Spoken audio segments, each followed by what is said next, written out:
IPS का बोला, एक संशोधन अच्छा हुआ, एक ने कहा कि मैं प्रोफेसर बनूंगी, एक ने कहा कि मैं इनकम टैक्स इंस्पेक्टर बनूंगी।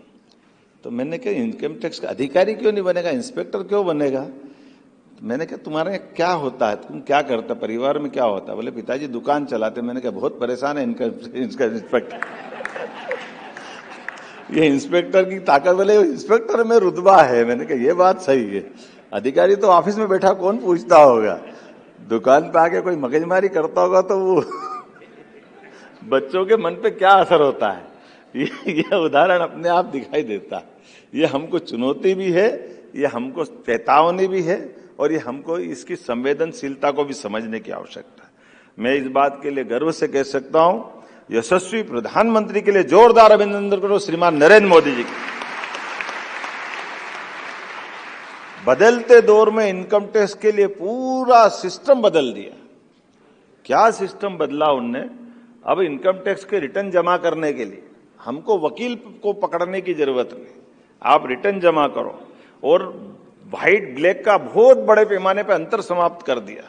डीबीटी के माध्यम से कितना पूरे दुनिया के अंदर एकमात्र देश भारत है जो अपनी डिजिटल करेंसी से काम चला रहा है।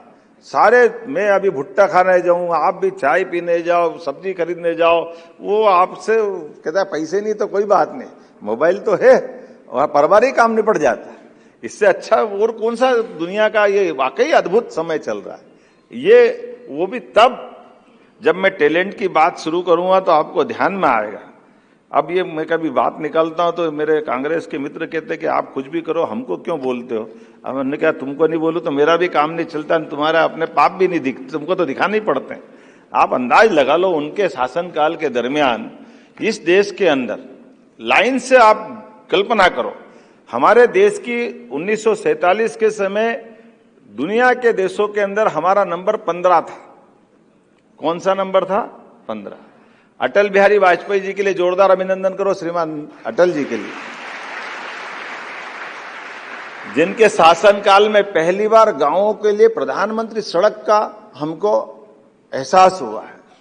अदरवाइज गांव इतने, भारत असली गांव महात्मा गांधी जी के शब्दों में असली गांव भारत में बसता है, लेकिन भारत के गांव को जाने के लिए पक्की सड़क नहीं मिलेगी।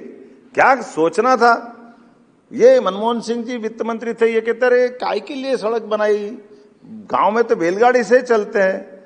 बाप रे, अरे तुम कौन सी बैलगाड़ी का जमाना याद दिला रहा हो। आज वो पांव से लेकर के जिस प्रकार की व्यवस्था बनी, पूरा गांव का वातावरण बदल गया और भारत कहां से कहां चला गया। स्वर्णिम चतुर्भुज योजना से लगाकर प्रधानमंत्री सड़क योजना तक हमारे गांव, हमारी सरकार ने तो वो और आगे बढ़ते हुए सुदूर हमारी ग्रामीण रूरल सड़कें चालू कर दी, और उसके कारण पूरा देश बदला। और ऐसे माननीय नरेंद्र मोदी जी, अब ये तुम डिग्री वालों के लिए चुनौती है भाई, जरा मैं आपसे इस ढंग से भी बात करता हूं।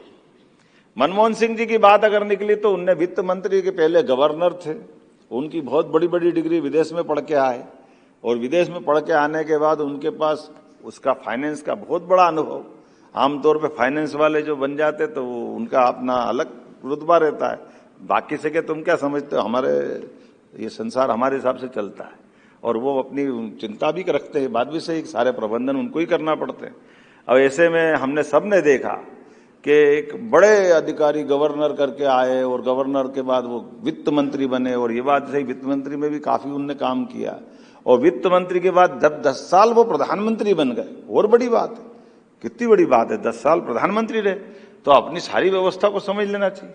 अब ये बड़ी जोरदार बात है, ये हमको चुनौती भी और समझ के आनंद भी लेना है इसका, कि 2013 की सरकार के आखिरी तक जब 14 में प्रधानमंत्री नरेंद्र मोदी जी हमारे देश के प्रधानमंत्री बने, जिनके पास इतनी बड़ी बड़ी डिग्री फाइनेंस की थी, उनको ये मालूम नहीं है कि फोकट में भी खाता खुलता है बैंक में। ये काम कमाल किसने? चाय वाले ने कर दिया, जिसको ये मालूम था।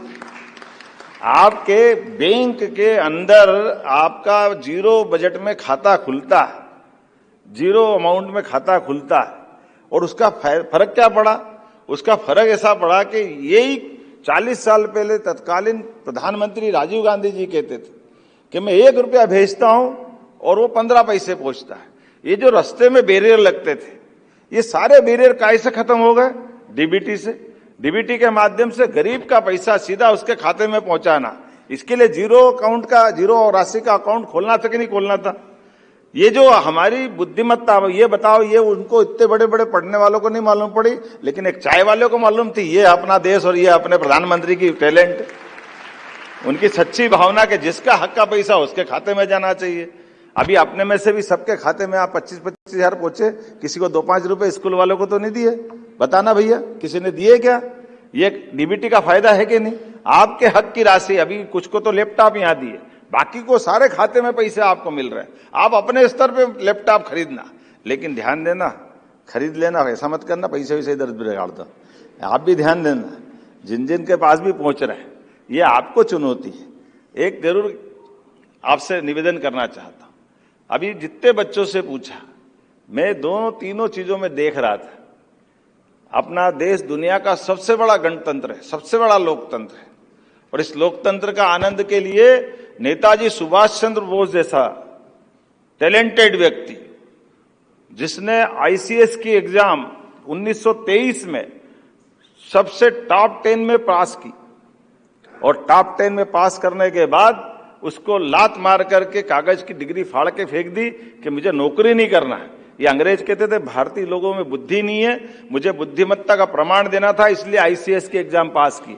ये उसी प्रकार से जैसे आज भारतीय प्रशासनिक सेवा की आप कोई भी परीक्षा पास करोगे तो आपका पास करने के बाद अगर आपका कलेजा करेगा कि आप फाड़ के फेंक दो, बड़ा मुश्किल जाता है। लेकिन वो भारतीय स्वाभिमान को वहां ले जा करके, ये हमारी आजादी इतने महत्वपूर्ण लोगों ने सबने दिलाई, तो इस देश को आगे बढ़ाने के लिए हमको नेता भी चाहिए, किसान भी चाहिए, सेना के जवान भी चाहिए। हमारे में से ये शब्द नहीं आया, इतने सारे बुद्धिमत्ता वाले विद्यार्थी मिले, कोई एक ने नहीं बोला कि हाँ मैं चुनाव लड़ूंगा, आने वाले समय में देश की सेवा करूंगा। ये मार्ग भी तो अपनाने की आवश्यकता है, इसमें क्या आपत्ति है? और वो भी तब जब स्वर्णिम काल चल रहा है, यशस्वी प्रधानमंत्री का समय चल रहा है। कि आज बताओ, कोई चाय वाला, कोई गाल वाला, कोई प्रधानमंत्री बन रहा, कोई मुख्यमंत्री बन रहा, अरे आप भी बन सकते भाई, आओ आगे, क्या तकलीफ थोड़ी है, उसमें क्या परेशानी है? जिस प्रकार का समय चल रहा है, मैं मान के चलता हूं, ऐसे किसान के मामले में भी, किसान में मुझे अच्छा लगा 2 कृषि वैज्ञानिक बनने वाले मिले, लेकिन वो उनके लिए ताली बजाओ जिनने हिम्मत करी कि हाँ हम कृषि वैज्ञानिक बने। अपने इतने बड़े प्रदेश के अंदर इतनी अच्छी अनुकूलता के बीच में, अरे सोयाबीन का उत्पादन इजराइल जैसा देश और छोटे छोटे देश 1 बीघा में 30-30 कुंटल सोयाबीन ले लेते, और आज हमारे यहाँ 2-4 कुंटल सोयाबीन होती है। तो इसकी रिसर्च करें, कैसे ज्यादा उत्पादन निकले, कृषि आय का क्षेत्र कैसे बन सकती है। इसी प्रकार से शिक्षा में, स्कूल शिक्षा में आए तो सब स्कूल से, एक भी नहीं मिला कि मैं मास्टर बनूंगा, बड़ा मुश्किल है। जब आप नहीं बनोगे तो भविष्य कैसे तैयार होगा? आपको भी तो बोलते आना चाहिए। आज बदलते दौर में हमारी सरकार ने सभी प्रकार के प्रबंधन करते हुए, सारे अधिकारी कर्मचारियों के लिए भी सरकार काम कर रही है, अपने स्टेट गवर्नमेंट के सारे पुराने से पुराने मसले भी हल करते हुए।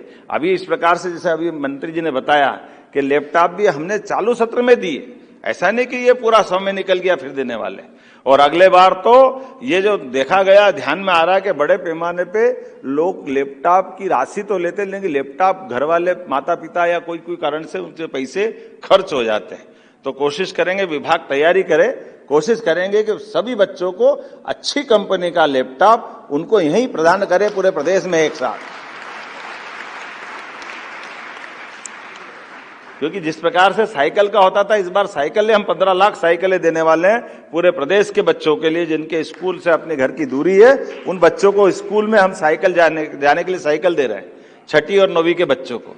तो आने वाले समय में ऐसे एक एक चीज दे करके, एक एक प्रकार से हमारे राज्य के सभी बच्चों को सभी प्रकार की प्रगति के लिए मौके दे रहे हैं। और उम्मीद कर रहे हैं हम और आप मिलकर के आने वाले समय में, गुरु पूर्णिमा आने वाली 10 तारीख को, और गुरु पूर्णिमा का अर्थ ही है, हमारे यहाँ गुरु का मतलब अंधेरे से प्रकाश की ओर जाने वाला शब्द है।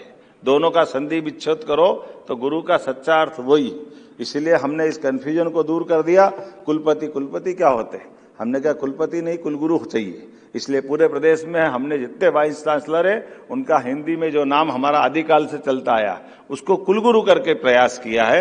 हमारी तो मध्य प्रदेश की गौरवशाली विरासत है सांदीपनि जी का वो गुरुकुल, जिनके माध्यम से उनने अपने विद्यार्थी को श्री कृष्ण वंदे जगत गुरुम अपने माध्यम से अपने जीते जी एक शिष्य को गुरु की और विश्व गुरु की संज्ञा देने का साहस अगर कोई देता है तो महर्षि सांदीपनि ही हो सकते हैं, जो अपने बच्चे के अंदर 64 कला, 14 विद्या, 18 पुराण, 4 वेद, सभी प्रकार के ज्ञान देकर के एक तरह से अमरता का वरदान देते हैं। मैं आज के इस अवसर पर आपके बीच में इस पूरे आयोजन के लिए बधाई देना चाहता हूं। एक और जानकारी देते हुए, हमारी सरकार ने अभी 4-6 दिन पहले एक आदेश निकाला है। उस आदेश के माध्यम से हमारे अपने अंगदान के कार्यक्रम को भी प्रोत्साहन देने का निर्णय लिया है, जिसके माध्यम से कोई अपने अंग को दान करता है, जिसके माध्यम से कोई अपनी किडनी दान करेगा या और कोई अपना दान करेगा या मेडिकल कॉलेज में बॉडी की दान करने की बात आएगी, तो ऐसे सारे लोगों को प्रोत्साहन देते हुए हम उनको गार्ड ऑफ ऑनर से सम्मानित करने वाले हैं, ताकि इस बात को प्रोत्साहन दिया जा सके। और ये अंगदान का मतलब अमरता भी है। आपका शरीर तो नष्ट हो गया, उसकी अंत्येष्टि होगी, लेकिन आपके आर्गन से किसी और को जीवन मिलता है और वो किसी और को देगा, तो ये क्रम आपको अमरता की ओर ले जा रहा है। मेरी अपनी ओर से इस जानकारी के साथ आप सबको बधाई, बहुत बहुत धन्यवाद। बहुत बहुत धन्यवाद माननीय मुख्यमंत्री जी, आपके मार्गदर्शन के लिए। आपने